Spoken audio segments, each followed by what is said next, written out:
Good evening. My name is Brett Stallcup. Welcome to Choices Podcast Official.com.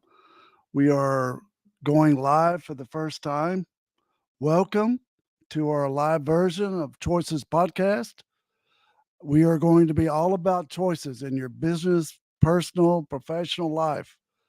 Uh, Tonight's our first broadcast. And next week, we're going to have our first guest. It's going to be Deanne Moore. Tonight's show is going to be called World Gone Crazy. And we're going to talk about all the things that make the world crazy. And then next week, Deanne Moore is going to come in and she's the number one therapist around. She's a cool lady.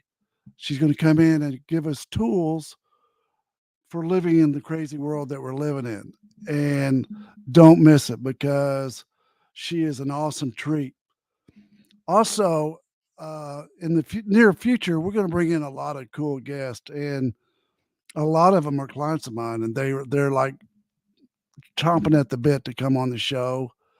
I represent rappers, uh, really cool rappers. Angelo Zimmerly, he's going to come see us. Football players, I represent a lot of NFL players. They're going to come on the show and tell you what it's like and the choices they made to get to the NFL. And we're going to bring federal judges in, talk about the choices they see that are made in federal court. Uh, we're going to bring just a variety of really cool stuff that I've got to experience and Carcass John's got to experience. And after I've just took the rabbit out of the hat, meet my co-host, Carcass John. Hi. Hey, Brett. Thanks for that. Hey, just a kind reminder that we are broadcasting live on Facebook Live, on YouTube at Lunatic Digital and LinkedIn. And for whatever else information you need, go to the Choices Podcast Official.com, and that'll give you everything you need to know. So we're hoping that this thing goes big time because we've had some fun doing some recorded shows. We kind of have a semi format, but this is all about being involved and unedited. And let's just talk about making good choices. It's been a real learning experience for me, and this is episode 10, so we've had a chance to kind of get the bugs out, and here we are live, which is really exciting. Good. Carcass John, you going to read the lyrics for us tonight? Yeah, typically what we've been doing is we've been getting in kind of a song of the week, so to speak, that maybe goes right along with what we're going to talk about. So I looked, I have a huge music collection, as you can tell behind me, and this is only just one room. And my significant other can attest to the fact that I have a stereo in every room and in the closet, plus lots of media. But so it's hard to choose a song, but this one fits, I think, what's our topic tonight. And this is by Styx. If you're not familiar with them, they started back in the early 70s. And they were a progressive rock band, and they're still out there doing it today, 45 years later. But this is from their album Equinox, and it's called Sweet Madam Blue. So I'm going to read that. It says, "Time after time, I sit and I wait for your call. I know I'm a fool, but what can I say? Whatever the price, I'll pay for you. Madam Blue. Once long ago, a word from your lips and the world turned around. But somehow you've changed. You're so far away. I long for the past and dream of the days with you, Madam Blue." And then the chorus goes, "Sweet Madam Blue, gaze in your looking glass. You're not a child anymore. Sweet Madam Blue, the future is all but past. Dressed in your jewels, you've made your own rules. You've conquered the world and more. Heaven's door." And then that goes into a second chorus of chanting America, America, America. And that's what we're going to talk about tonight, how the world's gone crazy, and it starts right here in America. But then the final verse is, "Red, white, and blue, gaze in your looking glass. You're not a child anymore. red, white, and blue. The future is all but past. So lift up your heart, make a new start, and lead us away from here. So, any initial thoughts on that? Dude, I mean, like, that's way out there. I thought you were going to pick the Doobie Brothers, like their song "World Gone Crazy," but that was too easy. Yeah, that was too easy. I went for something a little more thoughtful or poignant, as I've overused that word too much, I think. But as an aging person, I've been able to see I've had lots and lots of experiences and seen how the world changes, and some of it's good and some of it's not so good, and it causes us as people to reflect on what we're going to do next, and how we're going to prepare. What kind of education are we going to get? Do we buy a car? Do we buy a house? Do we invest in certain things?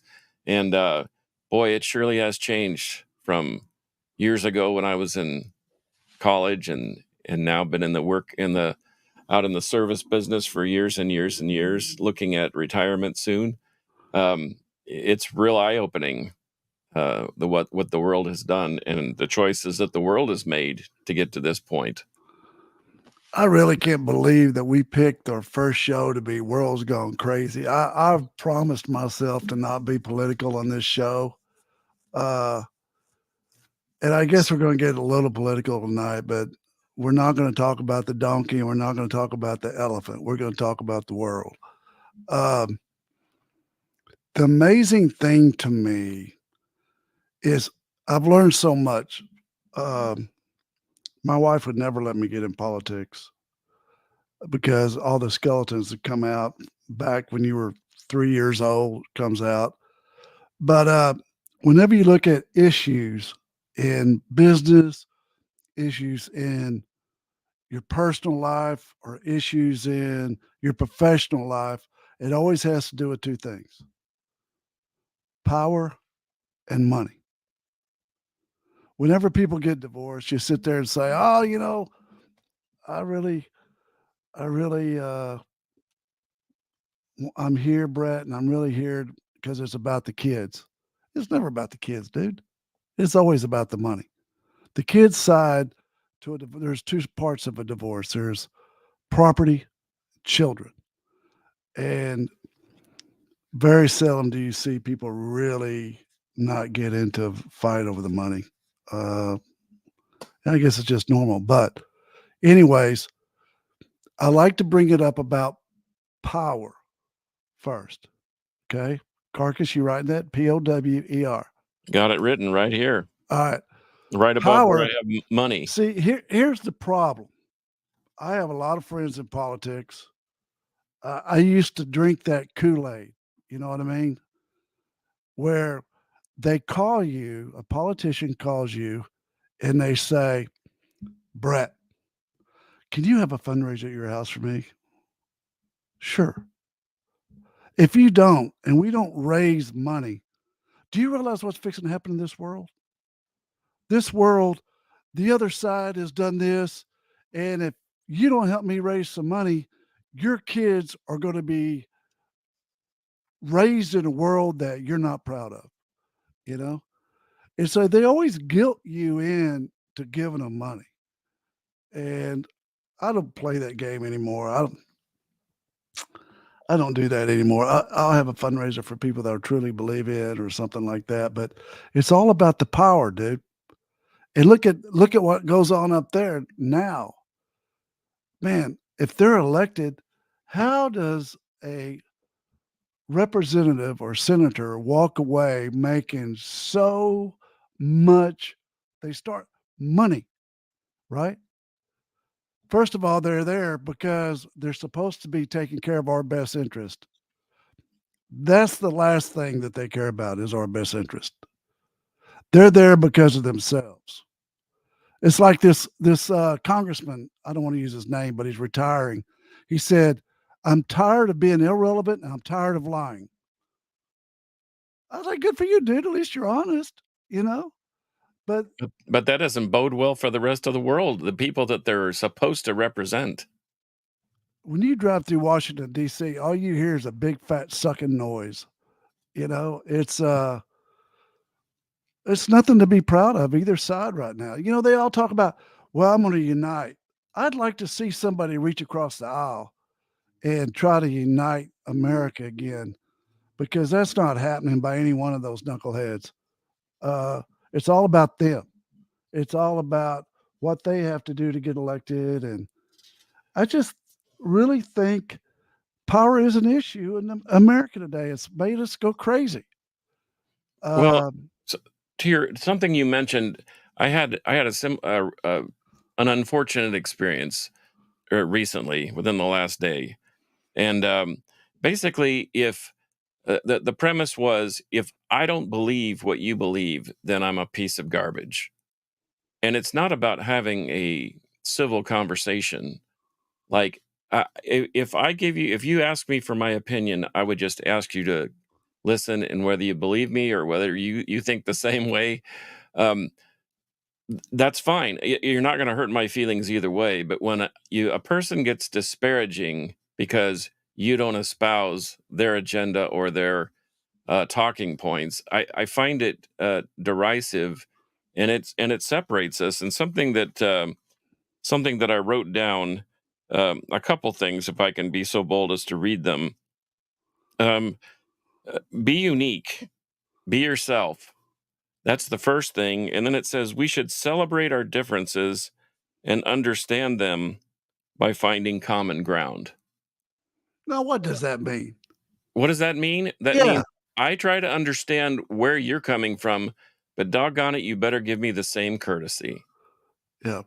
Well, And that's at least we're not yelling at each other from a distance. We're at handshake length, and we can at least discuss it.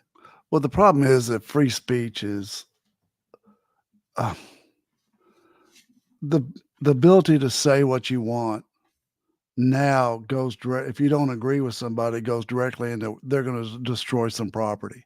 That's just not right. I mean, let me tell you what. Uh, I'll just use my dad for an instance. If I said, Dad, I'm gonna go out uh, to the high school parking lot and I'm gonna take a poster out there and I'm going to protest Vietnam. You know what my old man would have done? He'd have reached across the table and slapped me upside the head and taken my poster and said, "You ain't going nowhere." Do something like that. I mean, I don't know what's going on, but I don't think I don't think people, quote unquote, younger generation, uh, I don't think they understand what they want. Does that make sense? Well, there is a lack of direction, and there's a lack of purpose. I mean, people are not taught to rely on their own choices and their own efforts. They're taught to follow me, and I'll take care of you.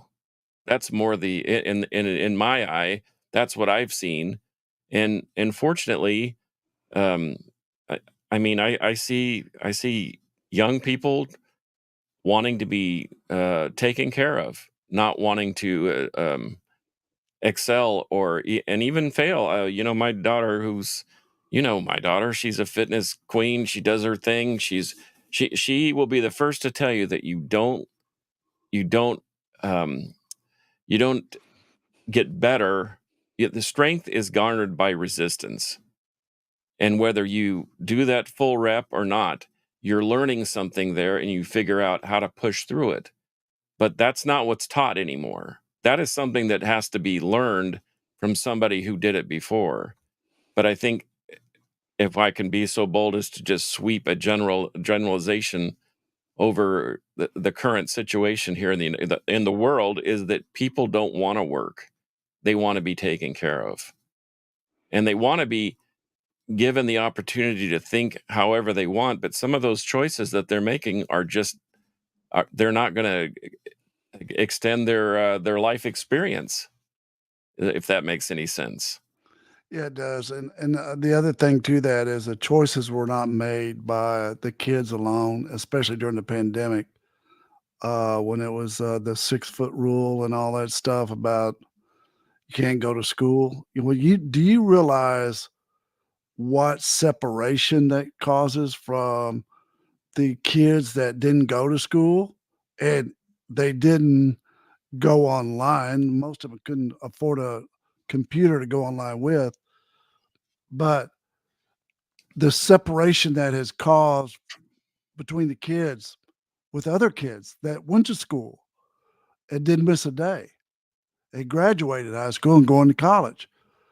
Uh, I hold our government accountable for that. I think bad choices were made on their end. Everybody was scared, and the pandemic was obviously horrible.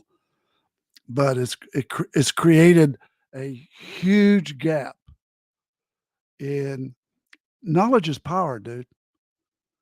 If you're learning, you're getting smarter, and if you're getting smarter, you're going to advance. Well, a lot of kids had that right taken away from them, that gift of knowledge taken away from them, uh, and that's sad. That's on us. Uh, that's on us. Well, and I'm not even sure the curriculum is I mean, the curriculum is not the same. Back when and here we're gonna sound like a couple of old men, but, back in our day, there was reading, writing, and arithmetic, and if you had time for lunch and PE, that was great. But, but we learned principles and phonics and definitions of things and foreign languages, and I'm not sure that's what's been taught anymore. It's we don't want to offend, we don't want to have any stragglers. Well, in high school, there are always kids that were at different levels. I mean, not everybody played on a football team, not everybody was in band, not I mean, everybody has individual talents and abilities, but and you enhance those, but they it's almost seemingly like they want everybody to be the same. um, Another thing that I noticed too was that there is no forgiveness for our choices from the past. It's like if you made a mistake, to your point when you were talking about running for, why Sanka won't let you run for office. I totally agree. I wouldn't want to put my life out there for the whole world to see, because despite the fact that I've come to terms with the things that I've done wrong, the world won't give me for that same kind of forgiveness that maybe my parents or my peers or my friends would give me, um, or even a higher power if you want to go all the way up to the top. And so we judge people constantly on what they've done wrong in the past, and even if it was just someone that had nothing to do with them.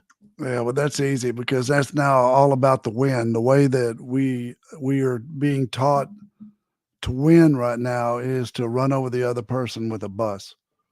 And the more you can run over that person, the better chances that you have of winning. I mean, that's what's going on.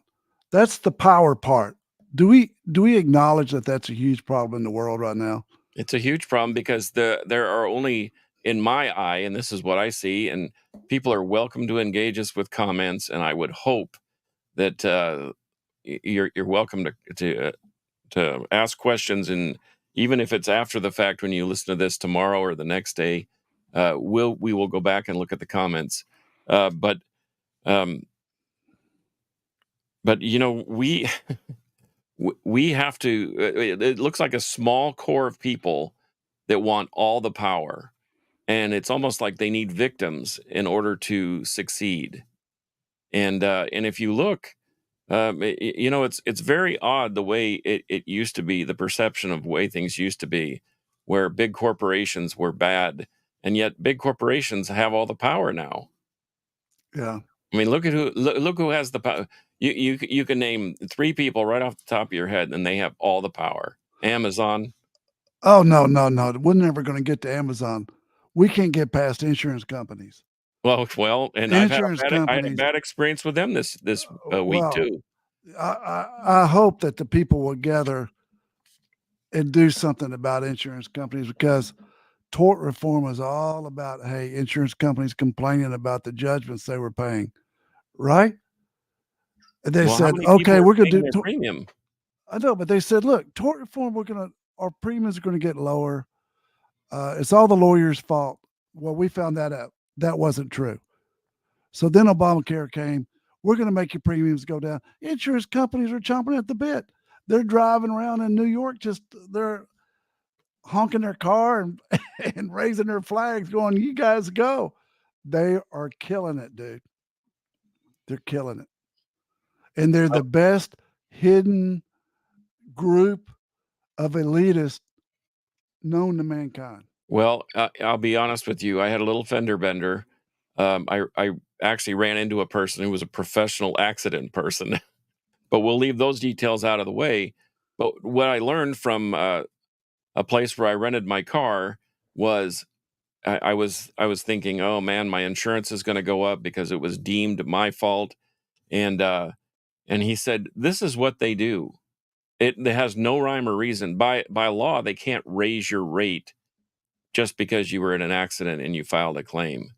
But what they do is they look at your zip code and they say, well, our claims are up 35% there. So guess what? Everybody's rate does. It goes up. Everybody in that zip code. And how do they get away with that, Brett? They've been That doing it you for a talk long about time. what the world's going crazy. So I've gone from paying about $120 a month for my car to now it's going to be over $400. One Yeah. accident in 25 years. It's not going to get better. It's I, not. I unfortunately, I have to believe you're right. So, Carcass, we talked about power and how the government should have our best interest in place, and they don't, right? That's an issue. That's an issue. Especially the further you go from Washington, D.C., like down here in Texas, the least they care about us. That's just the way it is. But let's go to the money issue. I want to read some statistics. You got it? Okay, let's You do it. ready? Yep, All right. I'm ready to write too. 80% of working age Americans agree the nation faces a retirement crisis. 60% of Americans say they can't afford to retire. Now, here's the real numbers. 10% of Americans have 1 million in the bank. 26% of Americans have 100,000 in the bank. That's a problem. It's 'Cause what do pressure, you do? huh? Because what do you do if you? I mean, everyone's going to be working until they're 80 years old. I know. It's a problem. And what happened, and I told my old man this, Pop, he worked at LTV for 40 something, even 50 something years, 40 something. I don't know. But he got the retirement, right? Where they paid him monthly when he retired. The annuity, they paid him monthly and he got his Social Security. He got his retirement. I said, man, you're so lucky. He goes, what do you say lucky? I said, because that era is gone, right? That era is gone. They might contribute to your 401, but your money's what's going in the 401. And then it's so easy to borrow against one that people are not financially capable of retiring. Well, and think about what you said too about the COVID thing. How many people got their 401s just completely wiped out Yeah. by COVID? Yeah. They did. Yeah. And so with inflation where it is and the interest rates where it is, it puts a lot of pressure on families. It puts pressures on individuals. It puts pressure on marriages. It puts pressure on families. And I think people are banding together for the first time to say, we're going to do something about this, you know? And you guys over here are having your little fits on the university campuses. We're going to do something about you too. You know, we're not going to let you destroy property, but I think people, not donkeys and elephants. I think people in general are drawing the line in the sand to say, we got to take the world back. Can I read you something that I wrote last week? Sure. I says, no matter how talented, rich, or successful one may be, it's how you treat others that matters. Your integrity with others is imperative. So it's not about donkeys, and it's not about politics, and it's not about elephants or lions or bears or oh my. It's about how we treat people. And you can Carcass. disagree with me all day No, no, long. Carcass. I like that because the next part, what we got to talk about is, okay, Brett, you say there's a problem with power, and we know that there's a problem with the government. We know they don't care about us the way they should, and we know that our financial position is an issue, and that we got to do something about it as husband and wife. And so, what are we going to do as individuals? What are we going to do? That's the next part. That's the answer.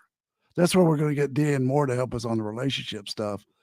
Well, But that's the problem too. Is it's one thing to talk about issues, and when I was a graphic design student in college, um, I had an unfortunate episode where I had spent upwards of 30 hours on a drawing, only to have a teacher take a red Sharpie and mark it up with I don't like this and I don't like this and this should have been over, and I lost my mind because there was no first of all, he messed up my 30 hours worth of work.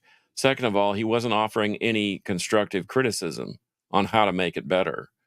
So he and I came to some accord, and we came up with a system where he could mark on the drawing without marking the drawing, and we came to some accord, and then and that was a better learning process for me. So we can talk about the problems all day long, but how do we implement some of the solutions? And I guess that's where we're going to get help next week. yeah, but let's talk about some stuff tonight. I don't want to wait till next week Okay. because I think number one, we've talked about this on the podcast before. Me as a person, I'm 66. I'm energetic. I love people. I'm passionate about helping people. I think it starts with us to go, we've got to treat everybody differently. Your kids, you got to be nice. You got to be loving. Your wife, I go back to my DBAP uh, bumper sticker. Whether you like it or not, do it. And don't moan. Don't be telling your wife, well, I've been at work all day. Well, she has too. Do it. If your kid needs to be picked up at DFW at 11 o'clock at night, 12 o'clock at night, get her. Anyways, but I also think it starts with treating people with kindness, loving on people that aren't used to being loved on that you see. You know, I think it starts with, I know it might sound a little goofy for old country boy here to say, oh, you need to love on people. I'm serious. You got to love people. I like to tell people, man, I like that dress you have on today, ma'am. You look really nice. Or young men that are dressed appropriately, I like to tell them, God, you look sharp in that suit, you know? Or I don't know, the lady at the checkout counter, tell her, hey, I hope you have a great day, you Well, know? we've disparaged society is not we. I surely haven't has disparaged the compliment. I went to hold a door open for someone the other day, and she was not going in the door. And she turned to me and she says, "I don't need you to open that door for me." And I said, "I know, but I did it anyway." I always tell somebody like that, mama's always watching me. They start laughing. Whether she's alive or dead, she's always watching, lady. And So look I'm at gonna that. sit There's here with that door our open. first comment, and I think that's an appropriate word. It is benevolence. I love that. What's that mean to you, Carcass? What does that mean to me? Well, I know the source because she's about to be my queen, and Oh, I know what that means. It means that you, despite your differences, you treat them with kindness. And what's my adage? What have I been throwing around? You throw kindness around like confetti. And I think that we lose track of the fact that we're all human beings. Doesn't matter what color our hair is. Doesn't matter what color our skin is. What we drive. What our social status is. We're all humans. We all bleed red, and we're all living, breathing entities, and we should treat each other with respect. And the fact of the matter is that is something that's not taught either. Because respect doesn't mean one-upsmanship. That respect doesn't mean dominance. Respect means I understand from whence you came, and if as long as you do that same thing with me, we can shake hands and be friends. We can agree to disagree and still have a friendly relationship. Carcass, I think we got to be nice and kind uh, to our police officers and firemen. Listen, If someone's breaking into your house, and whether you like the cops or not, guess who you're calling? yeah, So you know what? There are good and bad people in all walks of life. Policemen, firemen, doctors, whatever. But you know what? There's bad businessmen. There's bad owners of a 7-Eleven. I mean, if we're going to sit around and worry about who's good and who's bad and then lump them all into the same category, we are going to be spinning our wheels for a long, long time. Carcass, they do their job to help people. I mean, whenever you see like a catastrophe on TV, everyone's running away from it. Not Popo. Popo's running to it, man. And you watch them. They're trying to help people. And for us to even try to defund the police, that is the silliest thing I've ever heard in my life. We can't. How can we defund somebody when we can't even respect each other enough to not tear each other's property up? You know. Well, you're preaching to the choir, Reverend, because once again, preach, Brett, preach. That's it. Preach, Brett. Our diversity defines us, but it shouldn't divide us. And that's the little concept that nobody gets. It doesn't matter if we're different, but the one thing we have in common, our common ground, is that we are human beings. And that's the point. That's the point where we should start. Don't judge a book by its cover. Trust me, I've had the same thing happen to me. People look at me sometimes, and like you said, the beard, the long hair, the tats, the whatever. People would not so much anymore, but people generally have an idea of what that type of person might be, and then they get to know me. And I could tell you a story when I used to teach Sunday school, the adult class, and I would coat and tie it so nobody knew I was looking like this, and I had shorter hair and less of a beard at the time. But when I took I let myself out of the room and came back with a t-shirt and shorts on, and guess what? There was a lot of dead silence in that room. But what changed? They could see the tats, they could see the whatever, and it was different to them. And they were eating crow. But guess what? Nothing changed. I was still John Fossum. So it was an eye-opening or a heart-opening, a soul-opening experience for a lot of people. Well, after you wore a T-shirt that said "I'm a teddy bear" for a week and a half, never changing the shirt, I think people started getting the message. No, well, the bottom line is this: our responsibility as human beings is to treat each other kindly. Period. Now, do we have to make judgment decisions all the time? But do we have to judge others for who they are and what they do? Yeah, I think you're treading on thin ice there. I do too. I agree with that. But you know what? I'm old school dude. I had to come a long way on that deal. I was raised in just a different era, and it wasn't.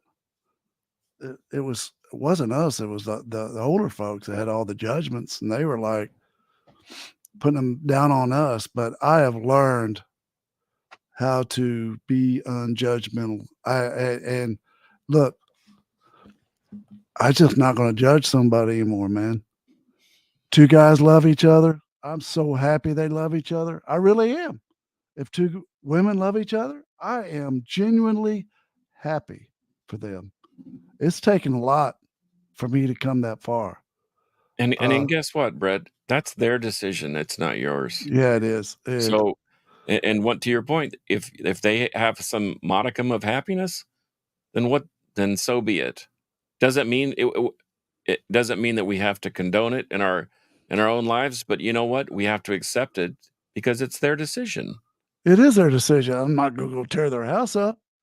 No, I'm not gonna defund their house. I'm not gonna defund their house or tear it up or paint something stupid on it, you know? I'm gonna listen to them. Okay, that's the second thing we can start doing besides loving one another, and that's listen to one another. Well, I can Effectively. and Effective listening.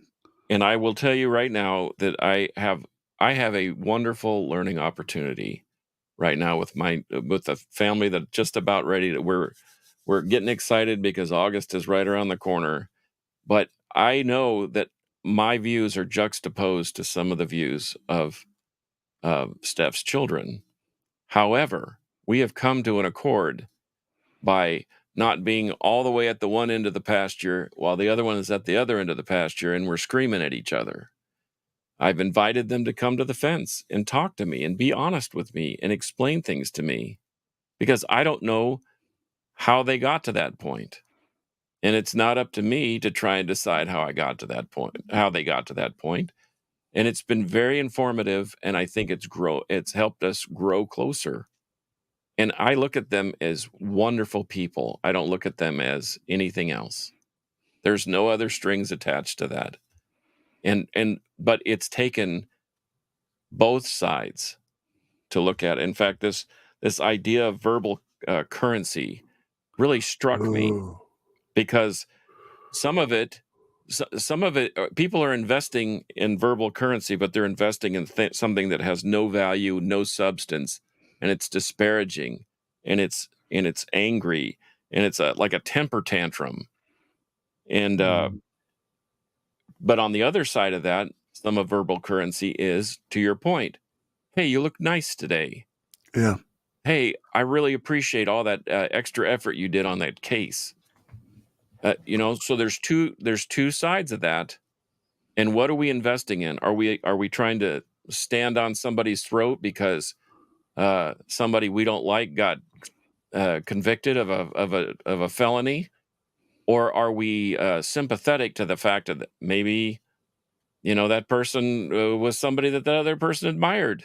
You know what I mean? So Yeah. Words matter.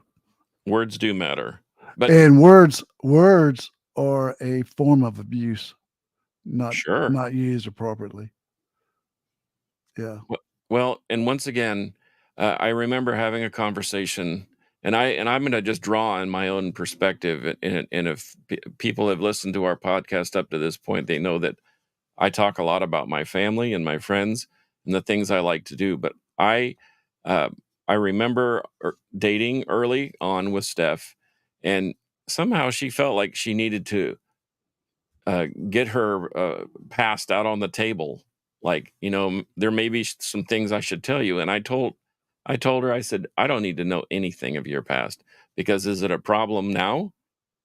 The answer was no. Is it going to be a problem moving forward? The answer was no. Well, then guess what? We don't have a problem. I can't Carcass. change the past. It's perfect. But we had Carcass. that discussion. Yes, sir. We're getting to the end of the show, so I hear what you're saying, and I agree with you 110%. As a matter of fact, I was talking to my friend Gary Farina about it this morning, Farina's Restaurants. He and I were talking about how you have to keep moving forward, and you can't look back. You got to move forward, and moving forward is holding yourself accountable to what you're leaving in the back. You know what I mean? I play the nice guy. I hate it for people to be disappointed with me. But for me to move forward, I got to take that nice guy stuff and throw it out in the water because I'm in this boat and I'm going to keep it moving forward, being kind, being friendly at the same time, putting good around me. Does that make sense? That makes total sense. It's Because like what you're saying about Steph. You were telling her, I'm going to move forward with you in this relationship. we're not going back. We're moving forward. No, and it's and so far so good. It's worked out, and So, we've both improved each other's lives. so honey, take this or and row. I have no doubt that she'll be right there with me. Oh, dude, I know. Shoot, I tell you, I've been in that boat when it's sinking and everyone's bailing in that bale of water in that boat, man. Everybody. My wife's bailing, I'm bailing. But you And know what? sometimes that's what it takes. It takes Sometimes that's what it takes. but ultimately you're working together and you working for a common end. Yes, that's true.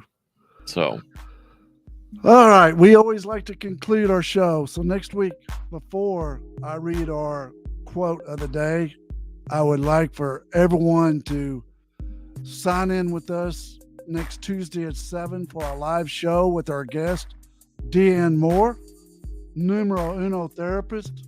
She's going to give us tools on how to live in this crazy world. And our quote of the day is by Franklin D. Roosevelt himself. The only thing we have to fear is fear itself. Amen. Yeah. Y'all have a great week. We Yes. love you guys, and thanks for joining. All right. Thank you. Bye-bye. Take care, Brett. Bye, babe.